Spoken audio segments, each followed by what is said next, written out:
ده مرار طافح ليه؟ على فكره لو سالت اي حد بتاع ماركتنج هتلاقي ان كل البراندز بتاعت الهدوم بقت تأفور في اللوجو. ايوه عشان تبان صارف ومكلف. البني ادم تحول الى بيلبورد متحركه لابس مثلا ارماني اكسشينج قد حياته. ايوه ليه؟ علشان انا اسمي لابس من ارماني اكسشينج. طب بيتضرب عادي جدا، ما هي وبيتباع بواقي تصدير بربع سعر. ايوه ايوه بس ثانيه واحده، ولو حلفتي ان هو القميص اللي انت شاريه ب7 8 10,000 جنيه ده هو اللي موجود في المحل الصغير ده بواقي تصدير، لانه الاتنين من نفس المصنع، ده بيتباع ب300 جنيه وانت فيه صفرين زياده زادوا 3 اصفار والله. هيقول لك لا اكيد لا.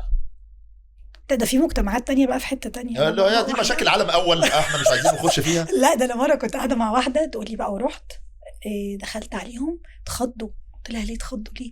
قالت لي دخلت بالرولكس والتنس براسلت والمش عارفه ايه وكذا، هم بقى شافوني كده عرفوا بقى ان انا مش دي تعاويذ انت يعني دي والله كان سحر مفضل يعني والله العظيم. فاللي هو ايه والله، وهي مقتنعه ان هم اتخضوا كده لما شافوها وان هي جامده.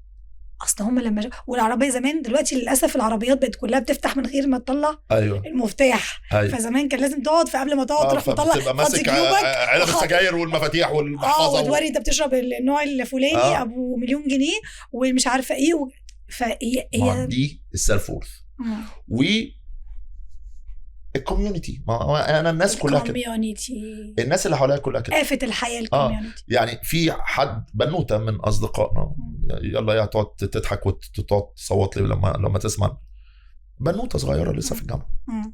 احمد انا ايه رايك اروح اعمل عيد ميلادي في المكان الفلاني ولا المكان الفلاني؟ لا واضحك على الافيه بقى لحظه. بيدفعوا بعض يعني في الاخر. انا بعمل عيد ميلادي في المكان الفلاني والناس اللي رايحه تحضر عيد ميلاد بتدفع. انا مش عازماك على عيد ميلادي. ما هي دي لا ده زمان بقى، الزمن الجميل فاكر يا التورته تعالوا انا عازمكم على عيد ميلادي. فاكر تورته الازايز البيبسي الازاز لا والله ما قبل الصاروخ الصغيره كان لسه في صواريخ الازاز الجميله. ايوه والكفايه اللي ماما بتعملها في البيت بالمناسبه. ايوه مش تورتايه من مش اسمه ايه اللي هناك تبقى كاوتش كده عارف. ايوه كانت الكيكه الاسفنجيه اسمها. ايوه الاسفنجيه تخبطيها في الحط رد. لا انا مامتي كانت بتعملها حلوه. وانا مامتي كانت بتعمل حاجه جميله جدا علشان دي ممكن تحبسني. لا انا بكلم فيه وصينيه بسبوسه والزينه اللي بتلمع اللي بتتعلق من هنا لهنا كده جميله جدا. والكاسيت شرايط الكاسيت صح ولا والمروحه طالعه في كل الصور. ده لو حد جاي من الخليج لا كل بيوتنا فيها مروحه. لا ما في مروحه توشيبا مختلفه. لا احنا قاعدين مروحه مستند دي ايوه 4 ريش ولا 3 والله ما فاكره. بس طب واستنى بص، وكان في واحده صغيره كده بتطلع فوق الترابيزه. عارفها؟ ايوه كنا مبسوطين جدا. يا نهار ضحك. هي بصي بقى الكوميديا هنا. تعالي ارجعك لقبل كده شويه. لا معلش اضيف بس حاجه سريعه. والصور بالكاميرا وبتروح تتحمض عند الراجل ونصها بيتحرق. ايوه بس في انبساط فظيع، في استمتاع باللحظه وبالعيد الميلاد. وكل الناس جت وكل الناس انبسطت واخر حلاوه يعني. تعالي بقى نطلع بره دي ونبص فوق. شفتي الجمل اللي احنا كنا بنقولها دي لما كنا عيال صغيره شباب برضو، او لما انا كنت شاب صغير. ايوه بس برضو اعرف اروح النهارده. كان ابويا كان بيقول الكلام ده وخلاني كانوا بيقولوا الكلام ده. ويا عم فكنا يا عم ايه زماننا والله مش زي دلوقتي. لا احنا زمان ما كانش في حاجه اساسا.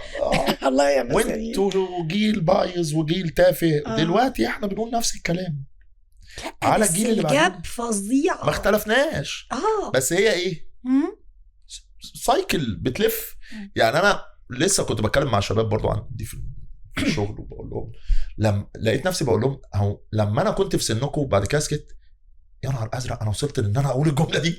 انا كانت الجمله دي بتتقال بتنرفز. الشاهد اللي انا عايز اقوله ايه؟